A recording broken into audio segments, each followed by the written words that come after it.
ನನ್ನ ಅಣ್ಣನ ಸ್ಥಾನದಲ್ಲಿರುವಂತಹ ಸುಧಾಕರ್ ಅವರೇ, MLC ಆಗಿರುವಂತಹ ಅನಿಲ್ ಕುಮಾರ್ ಅವರೇ, ನನ್ನ ಆತ್ಮೀಯ ಮಿತ್ರರು, ಇಲ್ಲಿ ಹಿಂದೆ ಶಾಸಕರಾಗಿದ್ದಂಥವರು, ಈಗ ಹೊಸ ಕೋಲಾರ ಶಾಸಕರಾಗಿರುವಂತಹ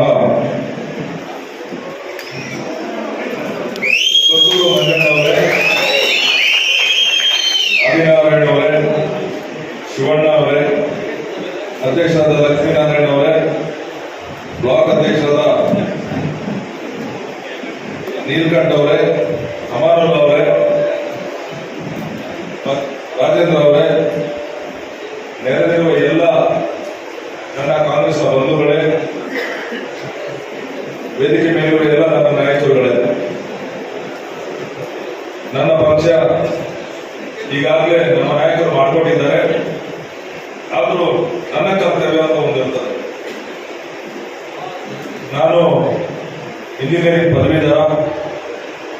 ನಮ್ಮ ತಂದೆ ಮಾಜಿ ಮೇಯರ್ ವಿಜಯ್ ಕುಮಾರ್ ಅವರನ್ನು ನೋಡಿಕೊಂಡು ಬೆಳೆದವನು.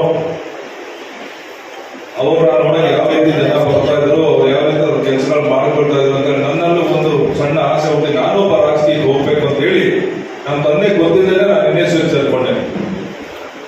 ಆನಂತರ ನನ್ನ ವಿದ್ಯಾಭ್ಯಾಸ ಮುಗಿದ ಮೇಲೆ ನಾನು ಯೂತ್ ಕಾಂಗ್ರೆಸ್ ಸೇರ್ಕೊಂಡೆ. ಅಲ್ಲಿಂದ ನನ್ನ ಕೆಲಸ ನೋಡಿ ನನಗೆ ಪ್ರಮೋಷನ್ಗಳು ಕೊಡ್ತಾ ಹೋದ್ರೆ ಹೊರತು ನಾನು ಕೇಳಲಿಲ್ಲ. ನಾನಂತೂ ಹಾರ್ಡ್ ವರ್ಕರ್. ನನ್ನನ್ನು ಪಕ್ಷ ಗುರುತಿಸಿ ಇಲ್ಲಿವರೆಗೂ ತಂದು ನಿಲ್ಲಿಸಿದೆ. ಪಕ್ಷದ ಮೇಲೆ ನಂಬಿಕೆ ಇಟ್ಟು ಕೆಲಸ ಮಾಡಿ ಪಕ್ಷಕ್ಕೋಸ್ಕರ ದುಡಿದವ್ರಿಗೆ ಈ ಪಕ್ಷ ಏನ್ ಬೇಕಾದ್ರೂ ಮಾಡುತ್ತೆ ಅನ್ನೋದಕ್ಕೆ ನಾನೇ ಸಾಕ್ಷಿ.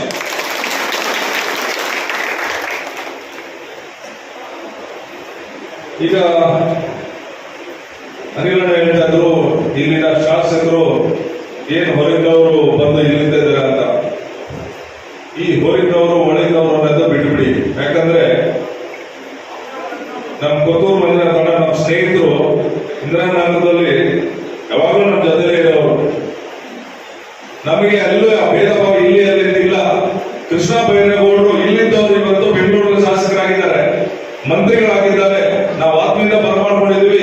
ಹಾಗೆ ನಮ್ಮಲ್ಲಿ ಈ ಭೇದ ಭಾವ ಇರಬಾರ್ದು. ದಯವಿಟ್ಟು ಒಳ್ಳೆಯವ್ರನ್ನ ಗೆಲ್ಸೋದಕ್ಕೆ ಎಲ್ಲಿ ಬೇಕಾದ್ರೂ ಹೋಗ್ಬೋದು, ಎಲ್ಲ ಯಾರು ಬೇಕಾದ್ರೂ ಓಟ್ ಹಾಕ್ಬೋದು. ನಿಮ್ಗೆ ಒಳ್ಳೆಯವ್ರು ಬೇಕಂದ್ರೆ ಅದು ನಿಮ್ಮ ನಿರ್ಧಾರ. ನಮ್ಮ ಕೆಲಸ ನೋಡ್ಬೇಕು, ನಮ್ಮ ಹಿನ್ನೆಲೆ ನೋಡ್ಬೇಕು, ಮೊದಲಿಗೆ ಈ ಪಕ್ಷ ನೋಡ್ಬೇಕು. ಇವತ್ತು ಭಾರತ ದೇಶದಲ್ಲಿ 2 ಅವಧಿಗೆ ಬಿಜೆಪಿ ಕೂತಿದೆ. ಅವ್ರು ಬಂದಾಗ ಏನೇನೋ ಹೇಳಿದ್ರು, ಅದು ಮಾಡ್ತೀವಿ ಇದು ಮಾಡ್ತೀವಿ ಅಂತ, ಉದ್ಯೋಗ ಕೊಡ್ತೀವಿ ಅಂತ. ಒಂದಾದ್ರೂ ಮಾಡಿದಾರ? ಒಂದೇ ಒಂದು ಕಾರ್ಯಕ್ರಮ ಜನಗಳಿಗೆ ರೀಚ್ ಆಗಿದೆಯಾ? ನೀವು ಯಾರಾದ್ರೂ ಒಬ್ಬ ಬೆನಿಫಿಷಿಯರಿ ಇದರಲ್ಲಿ ಇಲ್ಲ. ಆದ್ರೆ ಈ ಹಿಂದೆ UPA ಸರ್ಕಾರ ಕೊಟ್ಟಂತ ಕಾರ್ಯಕ್ರಮಗಳಲ್ಲಿ ಬೆನಿಫಿಷರೀಸ್ ಇದ್ದಾರೆ. 2013ರಿಂದ 2018 ಸಿದ್ದರಾಮಯ್ಯ ಅವರು ಕೊಟ್ಟಂತ ಕಾರ್ಯಕ್ರಮಗಳು, ಆ ಭಾಗ್ಯಗಳನ್ನು ಎಲ್ಲ ಮಾಡ್ಕೊಂಡಿದ್ದೀರಾ. ಈಗ ಚುನಾವಣೆಗೆ ಮುಂಚೆ ಘೋಷಣೆ ಆದ ಗ್ಯಾರಂಟಿ ಸ್ಕೀಮ್ಗಳು ಸರ್ಕಾರ ಅಸ್ತಿತ್ವಕ್ಕೆ ಬಂದ 5-6 ತಿಂಗಳಲ್ಲಿ ಎಲ್ಲಾ ಗ್ಯಾರಂಟಿಗಳನ್ನು ಜಾರಿ ಮಾಡಿದ್ವಿ. ಇದ್ರ ಉಪಯೋಗ ಪಡ್ಕೊಳ್ತಾ ಇದ್ದೀರಾ ನೀವು? ಮತ್ತೆ ನಾವು ಬಿಜೆಪಿಗೆ ಯಾಕೆ ಓಟ್ ಹಾಕ್ತಾರೆ ಜನ? ಕಾಂಗ್ರೆಸ್ ಓಟ್ ಹಾಕ್ತಾರೆ. ಇವತ್ತು ಎಲ್ಲಾ ಗ್ಯಾರಂಟಿಗಳನ್ನು ಪಡ್ಕೊಂಡು ಈ ಬಿಜೆಪಿಯವರು ಏನು ಈ ಬೆಲೆ ಏರಿಕೆಯನ್ನ ಬಿಸಿ ನಮ್ಮ ಮೇಲೆ ಇಟ್ಟಿದ್ದಾರೆ, ಅದನ್ನ ಸ್ವಲ್ಪ ಆದ್ರೂ ಕಡಿಮೆ ಮಾಡುವಂತ ಕೆಲಸ ಕಾಂಗ್ರೆಸ್ ಸರ್ಕಾರ ಮಾಡಿದೆ. ಈ 5 ಗ್ಯಾರಂಟಿಗಳೇ ನಮ್ಗೆ ಶ್ರೀರಕ್ಷೆ. ಆಮೇಲೆ ಅಬ್ಕಿ ಬಾರ್ 400 ಪಾರ್ ಅಂತ ಹೇಳ್ತಾರೆ. ಯಾಕಪ್ಪ, ಯಾಕೆ ಓಟ್ ಹಾಕ್ತಾರೆ 400? ನಿಮಗೆ ಜನ ಬಿಜೆಪಿಗೆ ಯಾಕೆ ಓಟ್ ಹಾಕ್ಬೇಕು ಅಂತ ನಾನು ಕೇಳ್ತೀನಿ. ಮೋದಿಕಾ ಗ್ಯಾರಂಟಿ ಅಂತಾರೆ, ಏನು ಅಂತ ಹೇಳಲ್ಲ. ಏನ್ ಗ್ಯಾರಂಟಿ ಅಂತ ಸುಮ್ಮನೆ ಮೋದಿಕಾ ಗ್ಯಾರಂಟಿ ಅಂತಾರೆ. ಇದುವರೆಗೂ ಯಾವುದೂ ಕೆಲಸ ಮಾಡಿಲ್ಲ. ಇವರು ಮಾಡಿರುವಂತ ಕೆಲಸಗಳು ಏನು ಅಂದ್ರೆ, ಈ ಕರೋನಾ ಟೈಮಲ್ಲಿ ನೋಡಿದ್ರೆ ಎಷ್ಟು ಭ್ರಷ್ಟಾಚಾರ ಮಾಡಿದ್ರಿ. ಅದು ಸಮಯನ ಭ್ರಷ್ಟಾಚಾರ ಮಾಡೋದಕ್ಕೆ. ಈ ನಮ್ಮ ಮಾನ್ಯ ಸುಧಾಕರ್ ಅವರು ಹೆಲ್ತ್ ಮಿನಿಸ್ಟರ್ ಆಗಿದ್ರಲ್ಲ ಬಿಜೆಪಿ ಸರ್ಕಾರದಲ್ಲಿ, ಯಾವ ರೀತಿ ದುಡ್ಡು ನೋಡಿದ್ರಲ್ಲಿ ಈ ಕರೋನಾ ಸಮಯದಲ್ಲಿ ಜನ ಆಕ್ಸಿಜನ್ ಇಲ್ಲ, ಬೆಡ್ ಇಲ್ಲ, ಆಂಬ್ಯುಲೆನ್ಸ್ ಇಲ್ಲ, ಡಾಕ್ಟರ್ ಇಲ್ಲ ಅಂತ ಸಾಯ್ತಾ ಇದ್ರೆ, ಈ ಸಂದರ್ಭವನ್ನು ಉಪಯೋಗಿಸಿಕೊಂಡು ದುಡ್ಡು ಮಾಡಿದಂತವರು ಈ ಬಿಜೆಪಿನವರು. ನಮ್ಮ ಬೆಂಗಳೂರಲ್ಲಿ ಏನಾಯ್ತು ಅಂದ್ರೆ ನಿಮ್ಗೆಲ್ಲ ಗೊತ್ತಿದೆ ಅಂತ ಹೇಳ್ತೀನಿ, ಕೇಳಿರ್ತೀರ, ಮರ್ತೋಗಿರ್ತೀರ. ಬೆಡ್ಗಳು ತಂದೆ ಅಂತ ಮಾಡೋದು ಅಂದ್ರೆ ಹಾಸ್ಪಿಟಲ್ ಬೆಡ್ಗಳು ಸಿಗ್ತಾ ಇಲ್ಲ ಅಂತ ಜನ ಸಾಯ್ತಾರೆ. ಅಲ್ಲಿ ಬೆಡ್ಗಳು ಖಾಲಿ ಇತ್ತು. ಆ ಬೆಡ್ಗಳನ್ನ ಖಾಲಿ ಇಟ್ಟು ಒಂದೊಂದು ಬೆಡ್ಗೆ 2 ಲಕ್ಷ ಅಂತ ವಸೂಲಿ ಮಾಡ್ತಾ ಇದ್ದವರು ಬಿಜೆಪಿ ಕಾರ್ಯಕರ್ತರು ಸಿಕ್ಕಾಕೊಂಡಿದ್ರು ಕೂಡ. ಬಿಜೆಪಿ ಕಾರ್ಯಕರ್ತರು ಸಿಕ್ಕಾಕೊಂಡಿದ್ದ ತಕ್ಷಣ ಈ ಬಿಜೆಪಿ ಲೀಡರ್ಗಳು ತೇಜಸ್ವಿ ಬಂದು ಹಾಸ್ಪಿಟಲ್ ಬಂದು 14 ಜನ ಮುಸ್ಲಿಂಗಳನ್ನ ಸಸ್ಪೆಂಡ್ ಮಾಡ್ತಾರೆ. ಇವ್ರು ತಪ್ಪು ಮುಚ್ಚಾಕೊಳ್ಳೋದಕ್ಕೆ ಪಾಪ ಮುಸ್ಲಿಂಗಳ ಮೇಲೆ ಹಾಕಿ ಅದೆಲ್ಲ ದೊಡ್ಡ ಕೆಲಸ ಆದ್ಮೇಲೆ ವಾಪಸ್ಸು ಅವ್ರನ್ನ ಕೆಲಸಕ್ಕೆ ಹೋಗ್ಬೇಕಾಗುತ್ತೆ. ಅಂದ್ರೆ ಇವ್ರಿಗೆ ಈ ಜನಗಳ ಮಧ್ಯೆ ಧರ್ಮ ಜಾತಿಗಳ ಮಧ್ಯೆ ತಂದಿರೋದೇ ಕೆಲಸ ಹೊರತು ಇನ್ಯಾವುದೋ ಅಭಿವೃದ್ಧಿ ಇವ್ರು ಮಾಡಲ್ಲ. ಯಾವುದೇ ಅಭಿವೃದ್ಧಿ ಇವ್ರು ಮಾಡಲ್ಲ. ಸುಮ್ಮನೆ ನಮಗೆ ತಲೆ ಕೆಡಿಸಿ ಓಟ್ ಹಾಕ್ಸ್ಕೊಳ್ತಾರೆ. 2 ಸತಿ ಜನ ಯಾವಾಗಿದ್ದಾರೆ ಮಾಡಿ ಈ ಸತಿ ಯಾವಾಗಬಾರ್ದು. ಆಮೇಲೆ ನಮಗೆ ಕೋಲಾರ ಹೊಸದಲ್ಲ, ಮುಳುಬಾಗ್ಲು ಹೊಸದಲ್ಲ.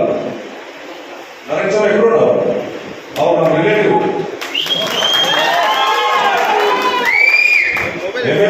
కాదు అన్నిగా కోలార్ పూర్తిగా రిలేటివ్ శ్రీనివాసపురంలో కావాలా, కోలార్లో కావాలా, ముడబాల్లో కావాలి, అన్ని జాగాల్లో మన రిలేటివ్స్ ఉన్నారు.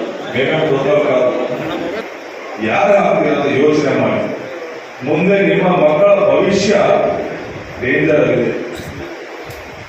ಈ ಸಂವಿಧಾನ ಅಪಾಯದಲ್ಲಿದೆ. ಅವರು ಘಂಟಾಘೋಷವಾಗಿ ಹೇಳ್ತಾ ಇದ್ದಾರೆ ಸಂವಿಧಾನ ಚೇಂಜ್ ಮಾಡ್ತೀವಿ ಅಂತ.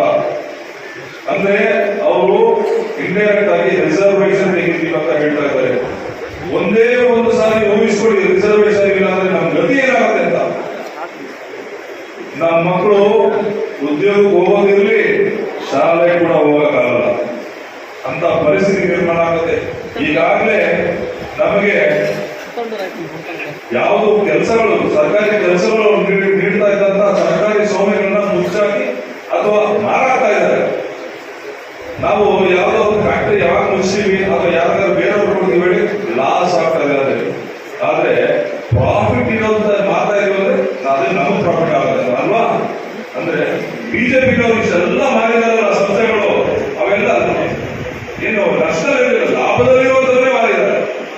ಎಲ್ಲ ಶ್ರೀಮಂತ ಮಾಡ್ತಾ ಇದ್ದಾರೆ. ಕಾಂಗ್ರೆಸ್ ಸರ್ಕಾರಗಳು 70 ವರ್ಷಗಳಿಂದ ಜನಗಳಿಗೆ ಉದ್ಯೋಗ ಕೊಡಬೇಕು ಅಂತ ಏನೇನು ಕಂಪನಿಗಳನ್ನ ಅಷ್ಟನ್ನು ಮಾಡ್ಕೊಂಡು ಮಾಡ್ತಾ ಇದ್ದಾರೆ. ನಿಮಗೆ ಸಣ್ಣ ಉದಾಹರಣೆ ಕೊಡ್ತೀನಿ. ಹೋದ್ಸತಿ ನಾವು ಲೋಕಸಭೆ ಎಲೆಕ್ಷನ್ ಬಹಳ ಅದು ನಿಜಾನೇ. ಕರ್ನಾಟಕದ 20 ಇಡೀ ದೇಶದಲ್ಲೂ ಸೋತು ಯಾವ ಸಂದರ್ಭ ಈ 40 ಜನ ಸೈನಿಕರು ಪುಲ್ವಾಮಾ ಬಾಂಬಿಂಗ್ ಸತ್ತು. ಆ ಟೈಮಲ್ಲಿ ನಮ್ಮ ಪ್ರಧಾನಮಂತ್ರಿಗಳು ಹೇಳಿದ್ರು ಅಂದ್ರೆ ಯಾವುದೋ ಒಂದು ಸಫಾರಿ ನ್ಯಾಷನಲ್ ಪಾರ್ಕ್ ನಲ್ಲಿ ಶೂಟಿಂಗ್ ಮಾಡ್ತಾ ಇದ್ರು.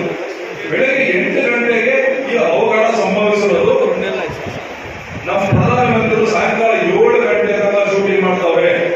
ಒಬ್ಬ ಪ್ರಧಾನಮಂತ್ರಿಗೆ ಇದರ ಮೆಸೇಜ್ ಹೋಗಿಲ್ಲಲ್ವಾ? ಎಂತ ದುರಂತ ಇದು, ನ್ಯಾಷನಲ್ ಡಿಸಾಸ್ಟರ್ ಇದು. 40 ಜನ ಸೋಲ್ಜರ್ಸ್ ಸಾಯಿಸಿದ್ದಾರೆ. ಅದಾದ ಮೇಲೆ ನೆಕ್ಸ್ಟ್ ಡೇ ಬಂದು ಒಂದು ವೇದಿಕೆ ಕ್ರಿಯೇಟ್ ಮಾಡಿಕೊಂಡು ಸತ್ತವ್ರ ಮೇಲೆ ಓಟ್ ಕೇಳಿದ್ರು ಇವರು. 40 ಜನ ಸೈನಿಕರು ಸತ್ತಿದ್ರಲ್ಲ, ಅವ್ರ ಹೆಸರೇ ಓಟ್ ಕೇಳಿದ್ರು ಇವರು.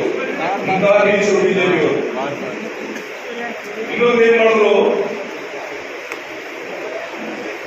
ಇಡೀ ದೇಶ ಏನಾಗ್ತಿತ್ತು ಅಂದ್ರೆ ಒಂಥರ ಇಮೋಷನಲಿ ಚಾರ್ಜ್ ಆಗ್ಬಿಟ್ಟಿತ್ತು. ಪಾಕಿಸ್ತಾನದಲ್ಲಿ ಹೋಗ್ಬೇಕು ಇಷ್ಟಪಡಲ್ಲ ಇವರು. ಪಾಕಿಸ್ತಾನ ಹೊಡಿಬೇಕು ಅಂತೆಲ್ಲ ಕೂಗಾಡ್ತಾ ಇದ್ರೆ ನಾನು ಇನ್ನೂ ಜ್ಞಾಪಕ ಮಾರ್ಚ್ 21ಕ್ಕೆ ಪುಲ್ವಾಮಾ ಅಟ್ಯಾಕ್ ಆಗಿದ್ದು. ಮಾರ್ಚ್ 28ನೇ ತಾರೀಕು ಈ ದೇಶದ 5 ಏರ್ಪೋರ್ಟ್ಗಳನ್ನ ಟೆಂಡರ್ ಕರೆದಿದೆ ಅದಾನಿಗೆ ಮಾರೋದು. ಅಂದ್ರೆ ನಾವೆಲ್ಲ ಬಿಸಿ ಆಗಿದ್ವಿ, ಪಾಕಿಸ್ತಾನ ಯುದ್ಧ ಮಾಡ್ಬೇಕು ಅಂತ ಹೋಗುವಂತ ನಮ್ಮ ಮನೆಗಳಲ್ಲಿ ಬೀದಿಗಳಲ್ಲಿ ಯುದ್ಧ ಮಾಡ್ಬೇಕಂತ ನಾವು ವಿಮರ್ಶಿಸ್ತಾರೆ. ಅಂತ ಸಂದರ್ಭದಲ್ಲಿ ಇವರು 5 ಏರ್ಪೋರ್ಟ್ಗಳನ್ನ ಅದಾನಿಗೆ. ಅಂದ್ರೆ ಇದ್ರ ಬಗ್ಗೆ ಒಂದು ತನಿಖೆನೂ ಸರಿಯಾಗಿ ಮಾಡಲಿಲ್ಲ. ನಿಜವಾಗ್ಲೂ ಯಾರು ಮಾಡಿದ್ರು ಇವತ್ತು ಹೋಗುದಿಲ್ಲ. ಅವರದೇ ಪಕ್ಷದ ಗವರ್ನರ್ ಆಗಿದ್ದಂತ ಸತ್ಯಪಾಲ್ ಮಾಲಿಕ್ ಅವರು ಇದ್ರ ಬಗ್ಗೆ ನಾನು ಪ್ರಧಾನಮಂತ್ರಿ ಹೇಳಿದ್ದೆ, ಆದ್ರೆ ನನ್ನ ಮಾತು ಅವ್ರು ಕೇಳಿಸಿಲ್ಲ ಅಂತ ಒಂದು ಸ್ಟೇಟ್ಮೆಂಟ್ ಕೊಟ್ಟಿದ್ದಕ್ಕೆ ಇವತ್ತು ಅವ್ರ ಮೇಲೆ ಕೂಡ ಇಡಿ ಐಟಿ ಎಲ್ಲಾ ರೇಡ್ಗಳು ಆಗ್ತಾ ಇದೆ. ಇವ್ರು ಯಾರನ್ನೂ ಬಿಡಲ್ಲ. ಇವ್ರ ಮಾತು ಕೇಳಿದ್ರೆ ಸ್ನೇಹಿತರು, ಇವ್ರ ವಿರುದ್ಧ ಒಬ್ಬನೇ ಒಬ್ಬ ಮಾತಾಡ್ತಾರೆ. ಬಿಜೆಪಿ ಇರ್ಬೋದು, ಯಾರಾದ್ರೂ ಇರ್ಬೋದು, ಅವ್ರಿಗೆ ಜೈಲು ಗ್ಯಾರಂಟಿ. ಈಗ ನೋಡಿದ್ರ ಅರವಿಂದ್ ಕೇಜ್ರಿವಾಲ್ ಜೈಲಿಗೆ ಇಟ್ಟವ್ರೆ, ಇನ್ನೊಬ್ರು ಜಾರ್ಖಂಡ್ ಮುಖ್ಯಮಂತ್ರಿಗಳು ಜೈಲಲ್ಲಿ ಇಟ್ಟವ್ರೆ. ಇವ್ರ ವಿರುದ್ಧ ಯಾರು ಮಾತಾಡ್ತಾರೋ ಎಲ್ಲರೂ ಜೈಲಿಗೆ ಹಾಕ್ತಾರೆ. ರಾಹುಲ್ ಗಾಂಧಿನೂ ಕೂಡ ಜೈಲಿಗೆ ಹಾಕುವಂತ ಪ್ರಯತ್ನ ಮಾಡಿದ್ರು ಇವರು, ಆದ್ರೆ ಯಾವುದೇ ಚಾರ್ಜಸ್ ಪ್ರೂವ್ ಆಗಲಿಲ್ಲ. ಇದು ಒಂಥರ ಡಿಕ್ಟೇಟರ್ಶಿಪ್ ಆಗಿದೆ ಈ ದೇಶದಲ್ಲಿ. ಇವತ್ತು ಬೇರೆಯವ್ರಿಗಾಗಿದ್ದು ನಾಳೆ ನಮಗಾಗುತ್ತೆ.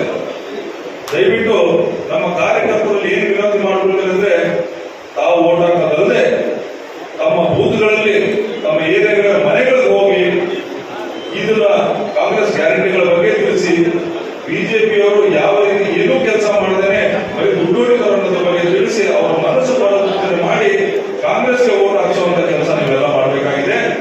ಇದರಿಂದ ನೀವು ನನಗೆಲ್ಲ ಸಹಕಾರ ಮಾಡೋದು ಕಾಂಗ್ರೆಸ್ ಪಕ್ಷಕ್ಕೆ ಮತ್ತು ಈ ದೇಶಕ್ಕೆ ಸಹಾಯ ಮಾಡ್ತಿದ್ದಾರೆ. ಇದನ್ನು ಜ್ಞಾಪಕಟ್ಕೊಳ್ಳಿ. ಇದು ಬಹಳ ಇಂಪಾರ್ಟೆಂಟ್ ನೋಡಿ. ಈ ದೇಶಕ್ಕೆ ಮೂರನೇ ಬಾರಿಗೆ ಅವ್ರಿಗೆ ಅವಕಾಶ ಹೋದ್ರೆ ಈ ದೇಶ ಉಳಿಯಲ್ಲ. ಈಗಾಗಲೇ ಅವರು ಏನೇನೋ ಸ್ಕೀಮ್ಗಳು ಹಾಕಿಕೊಂಡಿದ್ದಾರೆ, ಏನೇನೋ ಮಾಡಬೇಕು ಅಂತ, ಅದಕ್ಕೆ ನಾವು ಅವಕಾಶ ಮಾಡಿಕೊಡ್ಬಾರ್ದು. ಅವ್ರನ್ನ ಹೇಗಾದ್ರೂ ಮಾಡಿ ಸೋಲಿಸಬೇಕು. ಇಲ್ಲಿ ಕಳೆದ ಬಾರಿ ನಮ್ಮ ಆದಿನಾರಾಯಣ ಅವರು ಸ್ವಲ್ಪ ಅಂತರದಲ್ಲಿ ಸೋತ್ಬಿಟ್ರು. ಹೇಳಿದಂಗೆ ಮಂಜಣ್ಣ ಇನ್ನೊಂದು 4-5 ದಿನ ಬಂದು ರೌಂಡ್ ಹೊಡೆದಿದ್ರೆ ಗೆದ್ದುಬಿಡೋರು. ಆದ್ರೆ ಅಂತ ಒಳ್ಳೆ ವ್ಯಕ್ತಿನ ನಾವು ಇಲ್ಲಿ ಕಳ್ಕೊಂಡಿದ್ದೀವಿ. ಈಗ ಬಂದಿರೋರು ಯಾವ ರೀತಿ ಮಾತಾಡ್ತಾರೆ ಅಂತ ನಿಮ್ಗೆಲ್ಲ ಗೊತ್ತಿದೆ. ಅಂತವ್ರಿಗೂ ಮುಂದೆ ಅಂತ ಅವಕಾಶ ಕೊಡಬಾರ್ದು. ನೀವು ಈ ಲೋಕಸಭಾ ಎಲೆಕ್ಷನ್